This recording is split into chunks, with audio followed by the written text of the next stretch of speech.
2021년 8월 27일 금요일입니다. 오늘 아침 우리에게 주신 하나님의 말씀은 로마서 8장 12절에서 17절까지 말씀입니다. 그러므로 형제들아 우리가 빚진 자로 돼 육신에게 져서 육신대로 살 것이 아니니라. 너희가 육신대로 살면 반드시 죽을 것이로되 영으로서 몸의 행실을 죽이면 살리니 무릇 하나님의 영으로 인도함을 받는 사람은 곧 하나님의 아들이라. 너희는 다시 무서워하는 종의 영을 받지 아니하고 양자의 영을 받았으므로 우리가 아빠 아버지라 부르짖느니라.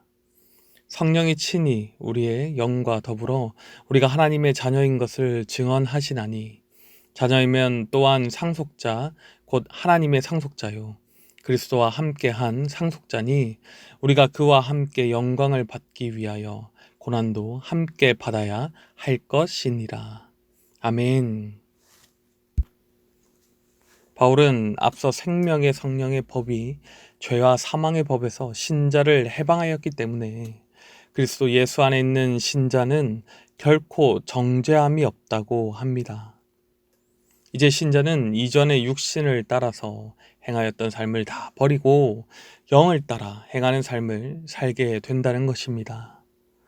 육신을 따르며 육신의 일을 생각하는 사람은 하나님과 원수가 되어 사망에 이르게 되지만 그리스도의 영, 성령을 따르며 성령의 일을 생각하는 사람은 성령이 그 안에 거하시며 하나님을 기쁘시게 하는 일을 행하고 영원한 생명을 얻어서 평안을 누리게 될 것입니다. 이어서 나오는 오늘 본문에서 바울은 로마 교회 교인들과 자신을 하나로 묶어서 우리는 빚진 자이다 라고 선언합니다. 12절과 13절입니다. 그러므로 형제들아 우리가 빚진 자로 돼 육신에게 져서 육신대로 살 것이 아니니라. 너희가 육신대로 살면 반드시 죽을 것이로되 영으로서 몸의 행실을 죽이면 살리니. 12절은 그러므로 라는 접속사로 시작하는데 8장 전반부에 나오는 내용을 한마디로 결론 내면 우리 모든 신자는 빚진 자라는 것입니다. 왜 바울은 자신과 교인들과 같은 모든 신자가 다 빚진 자라고 합니까? 하나님의 은혜가 예수 그리스도의 십자가의 대속적 죽음으로 드러났고 성령님의 역사로 우리에게 부어졌기 때문입니다. 그러므로 모든 신자는 삼위 하나님 앞에서 그 은혜에 빚진 자라는 것이지요. 삼위 하나님께 값없이 구원을 선물로 받았기 때문입니다. 그러므로 신자는 첫째로 하나님께 빚진 자로서 성령에 사로잡혀 살아야 합니다. 우리는 하나님께 빚진 자로서 하나님이 원하시는 성령으로 살아야지 다시 이전의 육신에 따라 살던 때처럼 육신에게 져서 육신대로 살아서는 안 된다는 것입니다. 만약 육신대로 계속 살아간다면 반드시 죽을 것이지만 우리가 영으로서 몸의 행실을 죽이면 생명을 가지고 살 수 있습니다.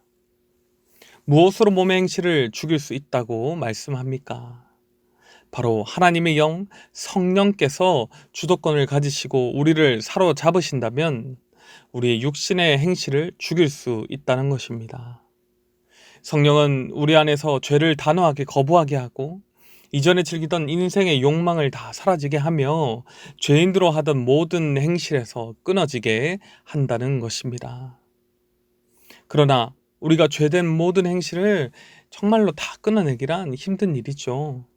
왜냐하면 신자는 이미 영에 속한 사람으로서 더 이상 육신에 속하여 있지는 않지만 아직 육신을 가지고 육신의 생각을 가지고 살고 있기 때문입니다.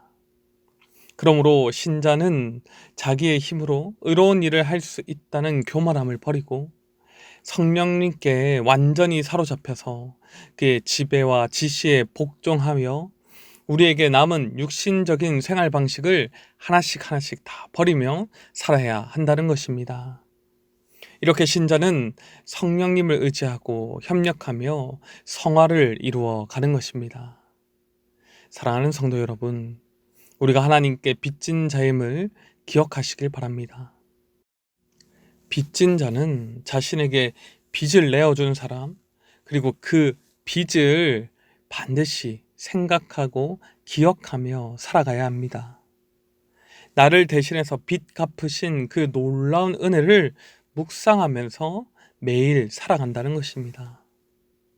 날마다 빚진 자로서 성령에 사로잡혀서 하나님께 감사하는 삶을 살아가시는 우리 모든 성도님들이 되시기를 축원드립니다. 이어서 바울은 14절에서 16절까지 하나님의 영, 성령의 인도함을 받는 사람이 어떤 사람인지에 대해 설명합니다. 성령으로 인도함을 받는 사람은 하나님의 아들입니다. 그는 성령으로 인하여 영의 사람, 하나님의 아들로 새롭게 태어난 존재가 된다는 것이죠. 그리하여 영의 사람은 더 이상 종이 아니라 하나님의 아들이며, 영의 사람에게 하나님은 더 이상 두려운 신이 아니라 따뜻한 아빠, 아버지가 되십니다. 성령님은 종의 영이 아니라 양자의 영이시기 때문입니다. 그러므로 신자는 둘째로 하나님의 자녀요 상속자로서 예수와 함께 영광과 고난에도 참여해야 한다는 것입니다.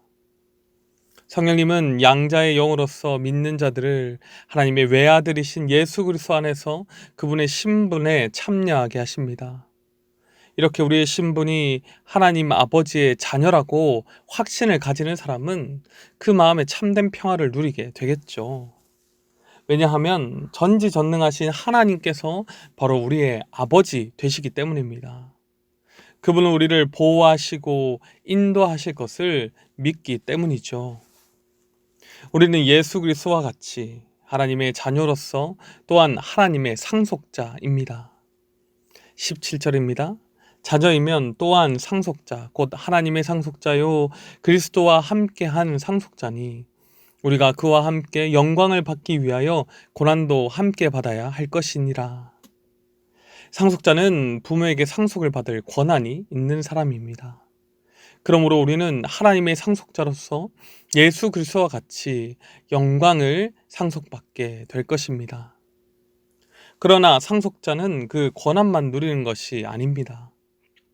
그 권한을 위한 책임도 반드시 이행해야 한다는 것이죠. 우리보다 앞서 상속자의 책임, 이 아들로서의 책임을 지신 하나님의 외아들 예수 그리스도는 이 땅에서 참혹한 고난을 당하셨습니다. 그는 자신을 위해서가 아니라 사람들을 위하여 받지 않으셔도 되는 고난을 친히 당하셨습니다. 사랑하는 성도 여러분, 여러분들도 하나님의 은혜로 인하여 예수 그리스도를 믿음으로 구원받아 하나님의 상속자 되셨음을 믿으십니까? 그렇다면 여러분들을 양자의 영이신 성령님께서 완전히 사로잡아 주실 줄로 믿습니다. 성령님께서는 우리가 하나님을 기쁘시게 하는 일을 할 수 있도록 우리 속에서 우리를 인도하여 주실 것입니다. 그리고 마침내 우리는 예수님과 같은 하나님의 상속자로서 상속자가 누릴 하나님의 영광을 온전히 누리게 될 것입니다. 그러나 바울이 오늘 본문에서 말한 것과 같이 우리는 예수님과 같이 하나님의 상속자로서 함께 영광을 받기 위해서 예수님처럼 이 땅에서 고난도 받아야 할 것입니다. 그러므로 우리가 하나님 앞에서 상속자로서 아들로서 주를 위하여 고난을 당할 때 우리는 이것을 이상한 것으로 여길 필요가 하나도 없습니다. 고난 앞에서 낙심하기보다, 이상하게 생각하기보다 주의 이름으로 당하는 모든 고난은 바로 우리가 하나님의 자녀요 상속자로서 당하는 마땅한 증거임을 믿으면서 우리는 그 영광을 바라보며 살아야 한다는 것입니다. 여러분, 오늘 바울은 하나님의 은혜로 구원받은 신자는 하나님께 빚진 자로서 성령에 사로잡혀 살아야 하며, 그러한 삶을 사는 신자는 하나님의 자녀요 상속자로서 예수와 함께 영광과 고난도 함께 받아야 함을 말씀하셨습니다. 우리 모두도 이렇게 바울과 로마 교회 교인들과 같이 하나님 앞에서 빚진 자로서 성령의 능력으로 하나님의 자녀요 상속자에 걸맞는 그런 삶을 살아가시길 간절히 소원합니다. 기도하겠습니다. 아버지 하나님, 우리를 구원하여 주시고 하나님의 자녀요 상속자로 삼아주심에 감사합니다.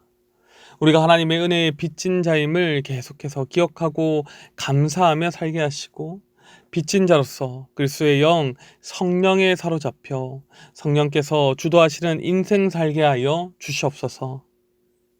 양자의 영을 받았으니 예수님과 같이 우리가 받을 영광을 위하여 이 땅에서 고난당하는 것에 낙심하지 않게 하시고, 오히려 장차 누릴 영광을 바라보며 기쁨과 평안함을 누리며 살게 하여 주시옵소서. 우리 주 예수 그리스도의 이름으로 간절히 기도드립니다. 아멘.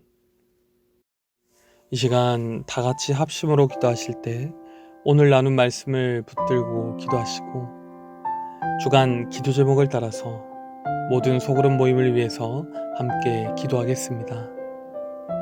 코로나로 인해 많은 어려움을 겪고 있는 다락방 모임과 전도회 모든 모임들마다 예수 안에서 한 가족같이 은혜를 나누는 모임이 되게 하시고, 여러 모양으로 함께 모일 수 있도록 환경을 열어주시고, 우리 교회 안에 소외되는 영혼이 하나도 없는 사랑 많은 가정 같은 교회가 되도록 모든 소그룹 순장님들과 교회를 책임지고 섬기시는 우리 장로님들을 위해서 시간 간절히 기도하시고 코로나19 기도 제목을 따라서 함께 기도하겠습니다.